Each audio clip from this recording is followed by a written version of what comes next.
Une nouvelle méthode d'investigation du corps humain a été inventée, la miniaturisation. Grâce à elle, l'équipe de savants réunis autour du capitaine Nemo a déjà pu sauver une jeune femme. Ils entament aujourd'hui une nouvelle plongée.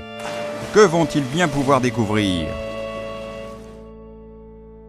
Où sommes-nous, capitaine ? Dans le pancréas. Vous voyez cet îlot de cellules ? Oui, qu'est-ce que c'est ? C'est un îlot de Langerhans, du nom du biologiste qui les a découverts.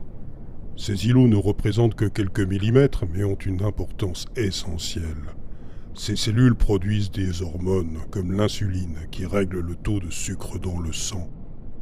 Lorsqu'elles ne fonctionnent pas bien ou qu'elles sont détruites, il n'y a plus de production d'insuline et donc trop de sucre dans le sang. C'est le diabète.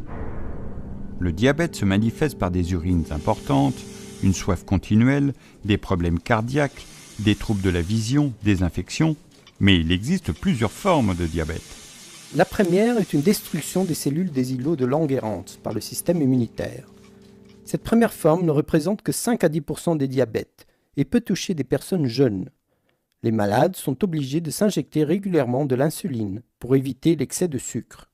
Mais le plus répandu est le deuxième type de diabète, 85 à 90%, et il progresse rapidement, particulièrement dans les pays en voie de développement. Ce diabète concerne surtout des personnes plus âgées.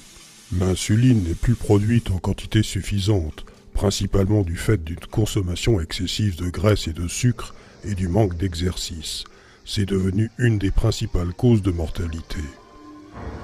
Quel que soit le diabète, un dépistage précoce est toujours utile pour prescrire un traitement ou un régime alimentaire, afin de vivre le mieux possible.